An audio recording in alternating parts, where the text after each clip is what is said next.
absolutely scary numbers released by the police today, indicating that there's been a 20% increase in the number of murders, and particularly the murders of children this year. The numbers show that between the 1st of July this year and the end of September, there was an increase in the number of crimes, but this must be compared with the same period last year, where we were under level 1, level 2 and level 3 of the lockdown. In the period we're talking about now, we're in level 3, level 4 and level 2 of the lockdown. Dr Guy Lamb is a criminologist. He's been looking at the numbers both today and for many years. Dr Lamb, good afternoon to you. Just before we start on the numbers, where do we try and compare these figures to other figures? Do we look at last year's? Do we look at the year before that because of the difference in lockdowns? Well, it's quite difficult because last year we did have a series of lockdowns in place.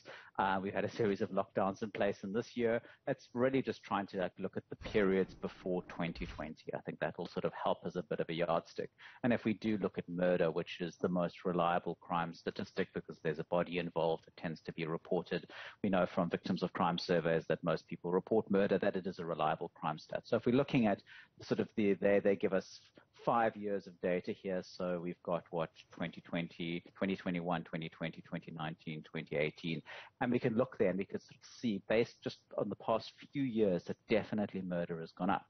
And of course, the big issue in terms of this quarterly crime stat are the effect that the riots and the unrest in KwaZulu-Natal had on the overall figures. But nonetheless, if we look outside of KwaZulu-Natal, there are a number of other provinces, except the Western Cape, that saw increases. So we're certainly seeing a major uptick in murder in recent months. I mean, the sort of figure might be around as high as a 13% increase if we take it all into account. That's a huge increase in the number of murders.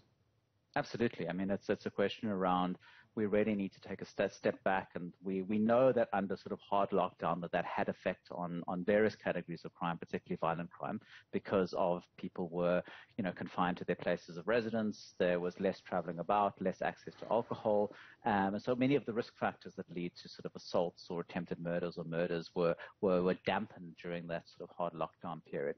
But now we're seeing a range of societal factors which I think are exacerbating crime and violence within South Africa, and I think those sort of tensions of job losses and the stresses around that and the family stresses and the mental health issues that have arisen as a result of lockdown and a result of the kind of government's response to COVID and the general downturn in the economy. I think that's having quite dramatic impacts on households and on communities and the nation as a whole. I mean, another way of looking at it is and again, it's almost too early to say, and I'm not an expert, but it may be that the violence in KwaZulu-Natal and Gauteng wouldn't have been as bad if there hadn't been a lockdown before it. I mean, as I say, hard to know, but it may have been a factor. Yes.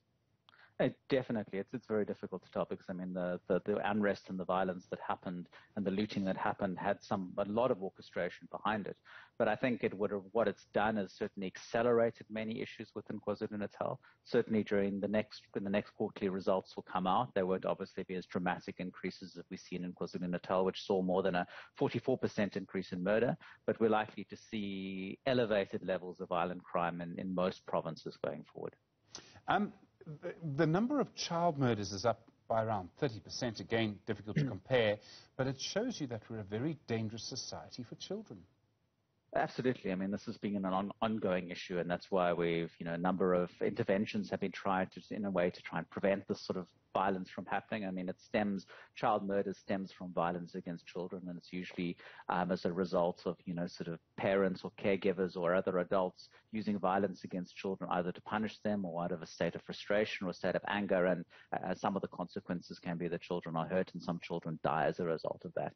And I think what we've seen certainly because of lockdowns and COVID and job losses is the families that are very vulnerable or more susceptible to violence, where you had like risk factors of lots of fighting within the families, alcohol abuse within the family, sort of family members typically be confined more to a space and they wouldn't have had to pre-COVID, is all these factors are piled on each other, which certainly increases the risk for violence against children. So that's what we've certainly been seeing recently, and those things have been playing out, and unfortunately children have been at the receiving end of the frustration and the violence.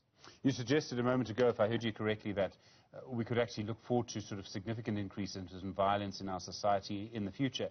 Why do you say that? Is that because of sort of growing inequality, the lowering incomes that we've seen, in a way the sort of weakening of our society during COVID? Well, we know, for example, poverty and income inequality doesn't cause crime, it doesn't cause violence, but it certainly creates conditions that will facilitate that.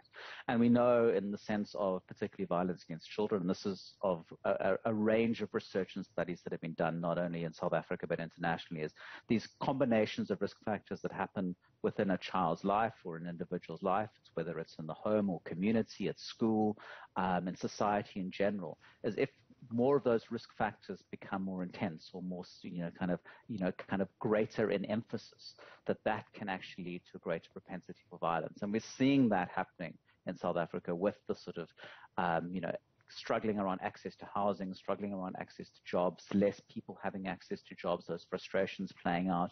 We're seeing context, obviously, as parents or caregivers lose jobs, having to move to other places to work or away from home more, and their children are, being looked after by others or are not being looked after at all, and these are tough choices that have to be made, and it certainly makes children a lot more susceptible to violence because of these dynamics.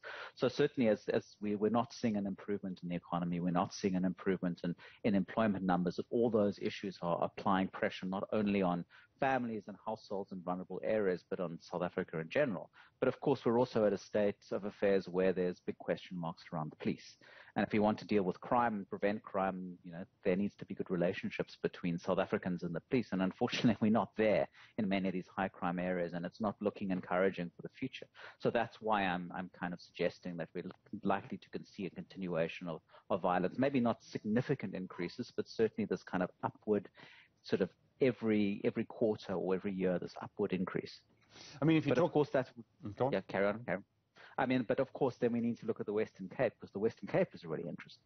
The Western Cape is sort of bucked the trend, and it's showing, even though stats are very high at the moment, but in many categories they've come down, and it's around assaults and it's around robberies. And of course, those crime stats aren't that reliable, but it's showing a very interesting trend. And I think within the Western Cape, there's been a lot of investment particularly in the city of Cape Town, by national government through SAPS, by the city and by the Western Cape government, in trying to promote safety, reduce crime. So there is some, areas that trend may not happen in, because there's a lot of investment that's going on. But in other areas, particularly in KwaZulu-Natal, that sort of investment is not happening. It's very interesting what's happening in the Western Cape, because I was going to bring up the example of Khayelitsha as just one place where we're seeing, as I understand it, a big increase in what are called protection rackets. Basically, groups of young men going around saying, if you don't give me money, I'm going to break your new TV. I mean, I know in some cases women have been told that, you need to pay protection money for the weave you're wearing on your head. I mean, these are incredible stories. Yeah. That also then leads to vigilante justice, and from what I can see, one of the increases is in communities just saying we're not putting up with this, and they take it out then on the people who do this. I mean, all of these factors are playing a role. Absolutely. In these kind of issues, I mean, what we're seeing with the kind of Khayelitsha dynamic with these young men and these extortion rackets is what's happened to organized criminality as a result of COVID and lockdowns and the economy shrinking, is that those groups have had to focus on other targets, maybe like smaller targets, because typically organized criminal groups would focus on larger businesses and try and extort money from them because there's more money to gain there. Now you've seen it going to smaller businesses, to spaza shops, to individuals, just trying to find ways and means to generate an income in order to maintain a lifestyle or maintain a standard of living that those criminals are looking for. But I mean, the situation that comes down to the vigilantism is about the relationship between communities and police. And we know in Khayelitsha that the period before the Khayelitsha Commission of Inquiry in sort of 2014, 2015, vigilantism was a serious problem there because of the breakdown in the relationship between the community and the police.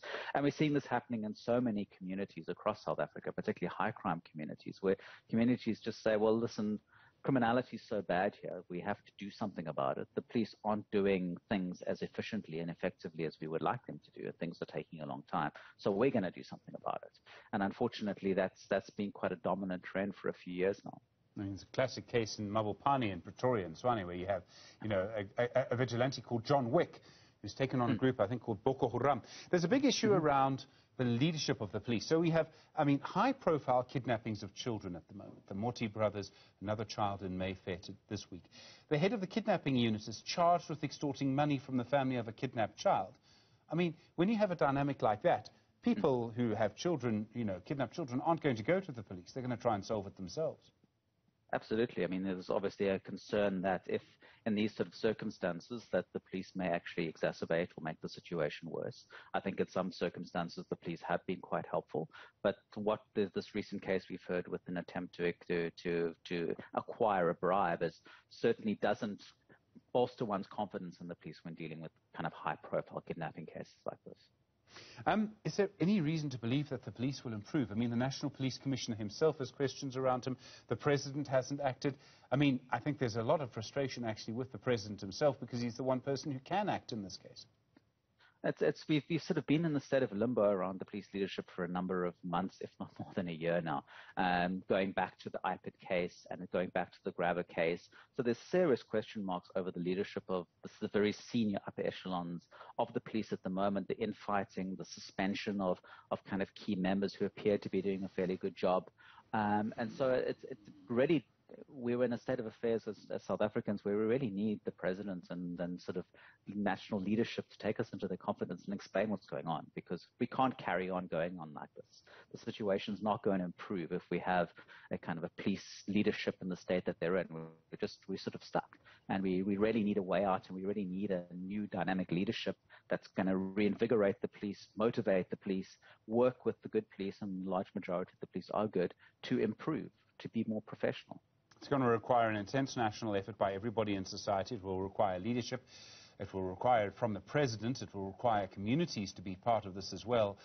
Dr. Lamb, I mean, from what you say, from the context that we have, I'm afraid I'm not feeling very optimistic about that happening. At the moment, it doesn't look particularly rosy. I mean, we've got really good policy and we've really got good plans on how to implement the policy. Of course, money is a problem. But I mean, the police, at least there's a budget allocated to the police, and we have more than 1,000 police stations, and we have good leaders in a number of areas. And it's often around the circumstances we're in, is the good leaders, and particularly at those high crime areas, are prevented from doing good work, or being frustrated, their morale is low. So if we can find ways to sort of unlock that potential, then maybe we're going to see a lot more positive things happening. But at the moment, if I was in the police, I'd be very depressed and very frustrated because, sort of good work goes unnoticed. Dr. Guy Lamb, thank you. Criminologist, really appreciate the time this Friday afternoon on Newsfeed.